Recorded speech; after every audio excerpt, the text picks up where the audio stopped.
Emily Hayes pulled up her worn-out apron, quickly wiping the soapy water off her hands before rushing to carry a tray of coffee to a customer's table. She had been working at this small cafe for over 2 years, but today felt more exhausting than ever. The morning started with a hurried attempt to get Oliver, her 6-year-old son, to school on time. She had nearly been late for her shift because she had to run back home to grab the lunchbox Oliver had forgotten. By the time she arrived at work, she was immediately thrown into the non-stop cycle of serving tables, moving quickly to meet the demands of difficult customers. The meager paycheck from this job was not enough for her to live comfortably, but it allowed her and Oliver to survive in their small Brooklyn apartment. A place with a roof over their heads and enough food to get by, even if it was never easy. But today something unusual happened. In the corner of the cafe, a tall man dressed in a sharp black suit sat at the VIP table.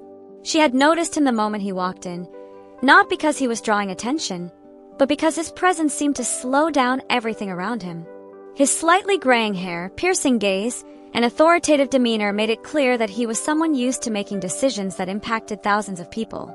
And as Emily approached his table to serve him, she could not shake off the strange tension creeping through her. "Good afternoon, sir. How can I help you?" she asked, trying to keep her voice steady. The man looked up from his cup of coffee, his steel-gray eyes locking onto hers. "You are Emily Hayes." His voice was deep and commanding. Emily froze for a brief second. How did a man like this know her name? She swallowed hard, trying not to let her confusion show. "Yes, I am Emily."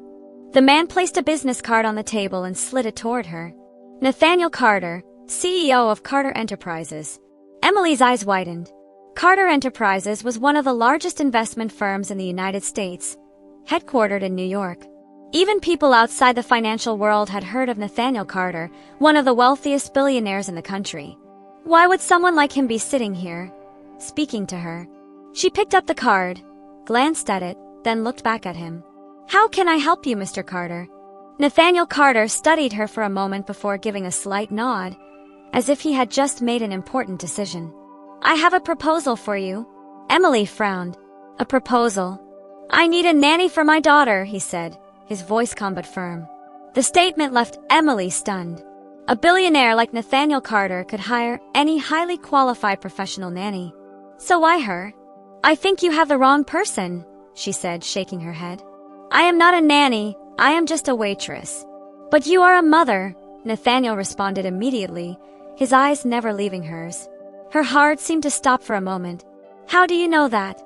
Nathaniel gave a small smile, but there was no amusement in his expression. "I did a little research before coming here." Emily swallowed hard.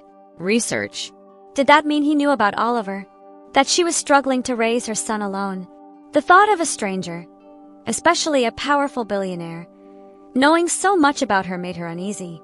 But before she could say anything, Nathaniel continued. "I need someone who will not just take care of my daughter but also teach her what it feels like to be part of a real family." Emily furrowed her brows. Something about that statement felt unusual. "I do not understand. Why me?"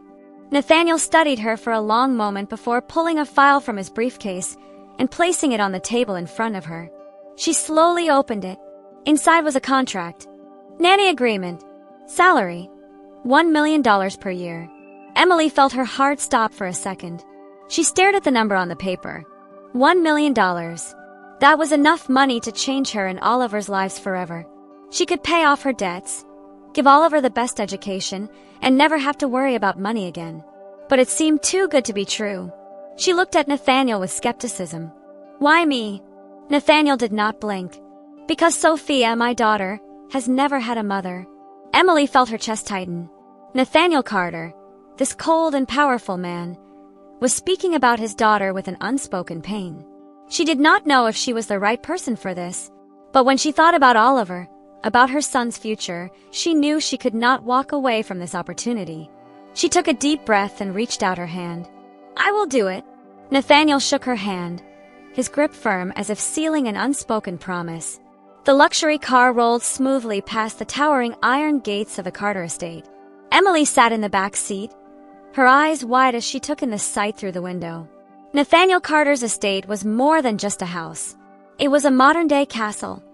A lavish mansion with massive glass walls reflecting the golden afternoon light, perfectly manicured gardens, and a stone-paved driveway leading to an elegant grand entrance. Emily still could not believe she was stepping into this world. Just a day ago, she was a waitress at a small cafe, struggling to make ends meet for Oliver. And now, she was on her way to start a job as a nanny with a $1 million salary, an amount she had never even dared to imagine. But what concerned her was not the luxury. But what concerned her was the little girl she was about to care for, Sophia Carter. Nathaniel had said very little about his daughter, only that she had never had a mother in her life, and he needed someone who could bring her the feeling of a real family. Why would a powerful billionaire like Nathaniel Carter not hire a professional nanny? And why did he think that she, a single mother with no formal nanny experience, could be the right choice? Emily did not have an answer, but she was about to find out. The housekeeper opened the car door for Emily. As she stepped out, she felt a pair of eyes watching her. On the second-floor balcony, a little girl, around 6 years old, stood gripping the railing with her small hands. She had soft brown hair falling over her slender shoulders. Her large, deep brown eyes held no excitement or curiosity like most children. Only distance. Emily smiled and waved at the girl, but Sophia did not respond.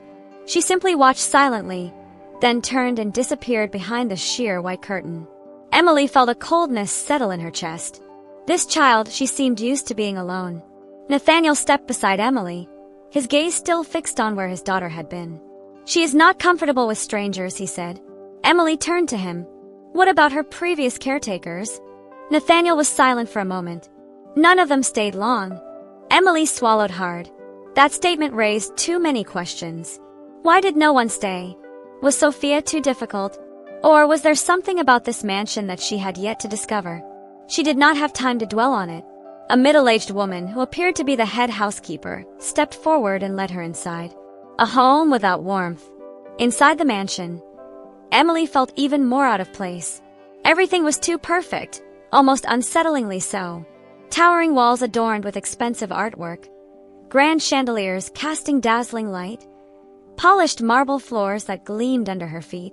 Every inch of the home was refined, luxurious and pristine. But something was missing. The warmth of a real home. There were no signs of childhood presence. No scribbled drawings on the walls, no scattered toys, no family pictures on the shelves. This did not feel like a place meant for a 6-year-old girl.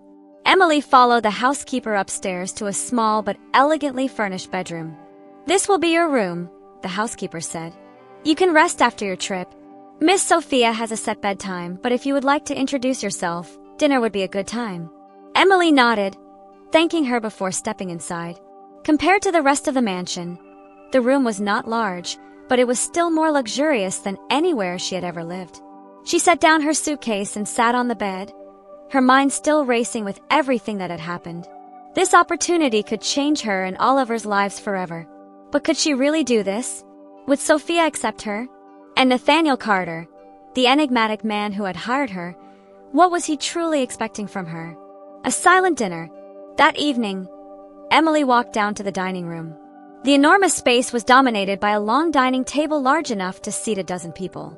But only 3 were present: Nathaniel, Sophia, and an empty seat meant for her. She approached and pulled out her chair. Sophia remained silent, focused solely on her plate of food. Emily decided to break the tension. "Hello, Sophia," she said gently, offering a warm smile. "I am very happy to meet you." Sophia did not respond. She merely picked up her fork and slowly pushed the food around on her plate, as if she had not heard anything. Emily stole a glance at Nathaniel. He said nothing, simply observing the interaction. Turning back to Sophia, Emily refused to give up. "Do you like this meal?" she tried again. But there was no response. Nathaniel set down his wine glass, breaking the silence. "Miss Hayes, as I told you, she is not used to strangers." Emily pressed her lips together, but she was not about to give up. She looked at Sophia and spoke slowly. "You know, I also have a 6-year-old son. His name is Oliver. He loves macaroni and cheese." Sophia blinked. Emily recognized that as the first sign that the girl was actually listening. She continued, "But he absolutely hates carrots. He always tries to push them off his plate." Sophia instinctively looked down at her plate. She had just pushed her carrots aside as well. Emily smiled. Nathaniel noticed the moment too. His expression changed slightly, but he remained silent. Dinner continued in quietness, but Emily knew she had achieved something small yet important. She had captured Sophia's attention. And that was the first step in breaking down the walls the little girl had built around herself for years. But could she truly enter Sophia's world? And Nathaniel Carter, the distant, guarded man, what was he really looking for in her? She would soon find out. A child unlike any other. After that dinner, Emily came to a clear realization. Sophia was not like other children. She did not throw tantrums, did not act out, and did not show the liveliness typical of a 6-year-old. Instead, she withdrew into herself, quiet like a shadow, living in a grand mansion that felt more like a cold museum than a home. Everyone in the house treated Sophia as if she were a delicate princess, but none of them truly knew how to talk to her. Nathaniel Carter, her powerful father, seemed to love her in his own way, but he did not know how to show it, and Emily understood that if she truly wanted to reach Sophia, she had to do it her way. A subtle approach. The next morning, Emily decided to approach Sophia naturally, without forcing interaction. She walked into the playroom, where expensive toys were neatly arranged on shelves, seemingly untouched. Sophia sat by the window, hugging a white stuffed animal. Emily sat beside her without saying a word. She did not want to pressure the girl to speak. She simply wanted to be present. After a few moments, she smiled. You know, Oliver loves puzzles, but he always forgets how to put the pieces together. Sophia slightly tilted her head but still said nothing. Emily continued, I bet you are much smarter than Oliver. Do you like puzzles? Sophia did not respond, but she held onto her stuffed animal a little tighter. Emily sighed inwardly. This little girl is really trying to keep the world at a distance. She was not going to rush things. She knew that if she wanted to reach Sophia, she needed time. A stormy night and a small breakthrough. Everything changed on a stormy night. Emily was lying in bed reading when she heard soft footsteps outside her door. Frowning, she stood up and opened it. Standing before her was Sophia, barefoot on the marble floor, her long hair slightly messy, her eyes filled with uncertainty. Can't sleep? Emily asked gently. Sophia did not speak but gave a small nod. Emily glanced at the window. Lightning flickered across the sky, rain tapping softly against the glass. She understood. Sophia was afraid of thunderstorms. Emily did not ask any more questions. She stepped aside and held out her hand. Would you like to stay in my room? Sophia hesitated for a few seconds before quietly stepping inside. Emily led her to the bed, gently pulling the blanket over her.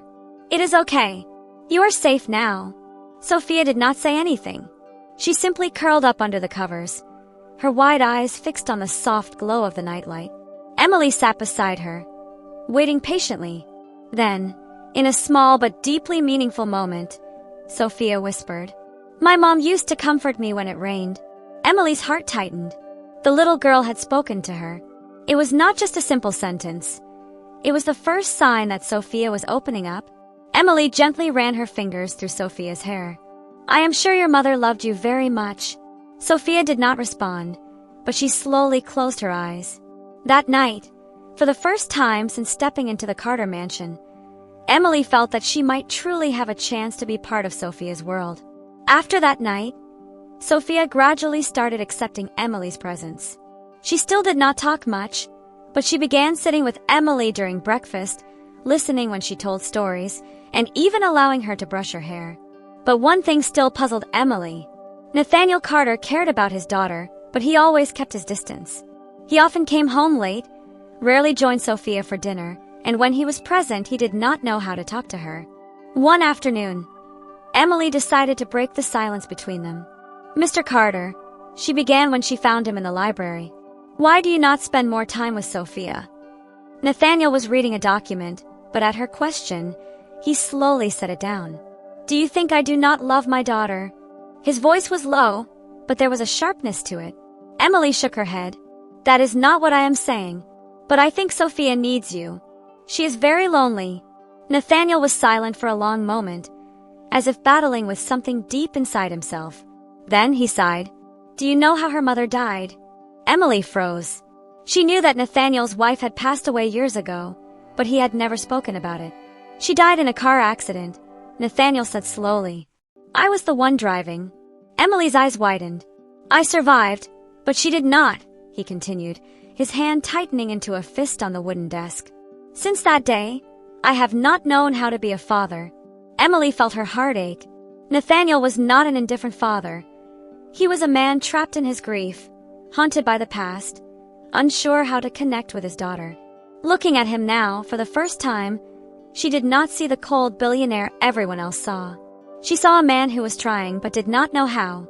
Mr. Carter, she said softly but firmly, you cannot change the past, but you can change the present. Nathaniel met her gaze, and for a brief moment, something shifted in his expression. Perhaps, for the first time in years, he was truly considering that possibility. And Emily knew this was only the beginning of a change in the Carter mansion. After her conversation with Nathaniel, Emily realized that his distance was not due to a lack of love, but because he did not know how to express it. Since his wife's passing, Nathaniel had buried himself in work, trying to fill the void with material success. But money could never replace genuine care, and because of that, Sophia had grown up in loneliness. Emily knew she could not change Nathaniel's past, but she could help him change the present. From the night of the storm onward, Sophia became more comfortable around Emily. She no longer avoided her, played with Oliver when he visited, and even sought out Emily when she had nightmares. But the relationship between Sophia and Nathaniel was still distant. Every night, Nathaniel came home late, only standing outside his daughter's door to watch her sleep rather than going inside. Emily decided it was time for that to change. One evening, as Sophia was drawing in the living room, Emily sat beside her. The drawing is beautiful. What are you drawing? Sophia hesitated for a moment before softly replying, I am drawing my mom. Emily looked at the picture. It was an image of a woman with long hair, standing under a starry sky. Sophia had never mentioned her mother before. Emily smiled gently, brushing a strand of hair from the little girl's face. Your mom must have been a wonderful person. Sophia nodded. Then, as if gathering all her courage, she whispered, I wish Dad was here too. Emily felt a pang in her heart. Sophia did not resent Nathaniel. She was simply yearning for his love, and Emily decided it was time to help them reconnect. Breaking barriers. The next day, Emily walked into Nathaniel Carter's office in the mansion. Nathaniel looked up from his desk. What do you need? Emily did not hesitate. Sophia wants you to spend more time with her. Nathaniel remained silent, but his expression darkened. I do not know how, he admitted, his voice low. I do not know how to be a good father. Emily met his eyes. No one is born knowing how to be a parent. You do not have to be perfect. You just have to be present. Nathaniel took a deep breath. After a long pause, he gave a slight nod. That evening, for the first time in years, Nathaniel joined Sophia and Emily for dinner. Sophia seemed surprised to see her father sitting at the table. Nathaniel appeared uncertain, but Emily smiled at him, silently encouraging him to start with small steps. Dad, did you have a good day at work? Sophia asked hesitantly. Nathaniel looked slightly taken aback but nodded. Yes, I closed an important deal today. Sophia gave a shy smile. So, are you tired? Nathaniel froze for a second. His daughter was genuinely interested in him. Setting down his utensils, he reached out and gently ruffled her hair. Not too tired, because tonight I get to have dinner with you. Sophia's eyes widened in surprise before she suddenly giggled. It was the first time Emily had seen her truly laugh in her father's presence. And in that moment, Emily knew that Nathaniel Carter had finally broken down the wall between him and his daughter. The final decision. As the last day of Emily's contract approached, Nathaniel handed her a check for $1 million. You deserve this. But Emily looked at the check and then placed it back on the table. I do not need the money, she said softly. Nathaniel frowned. Why not? Emily took a deep breath. Because I do not want to leave. Nathaniel stared at her, silent. I am not just a nanny. I care about Sophia. I care about this family. A long moment of silence stretched between them. Then, for the first time, Nathaniel smiled. A real, genuine smile, free from the usual coldness. Then stay, he said. Emily had not just found a job. She had found a home. Lessons from the story. The story of Emily, Sophia, and Nathaniel is not just about $1 million contract. It is about the value of family and love. Money cannot replace love. No matter how wealthy Nathaniel was, he could not bring happiness to his daughter without truly being present for her. Do not run from the past, face it. Nathaniel let his grief control him until he realized that he still had someone important, Sophia. Family is not about perfection but love. Emily had nothing but a kind heart. Yet it was that very heart that helped mend the cracks in the Carter family. What do you think? Did Emily make the right choice by staying? Would you have accepted such a contract? Have you ever been in a situation where you had to choose between money and love? Share your thoughts in the comments below. And if you enjoyed this story, do not forget to like and subscribe for more inspiring stories.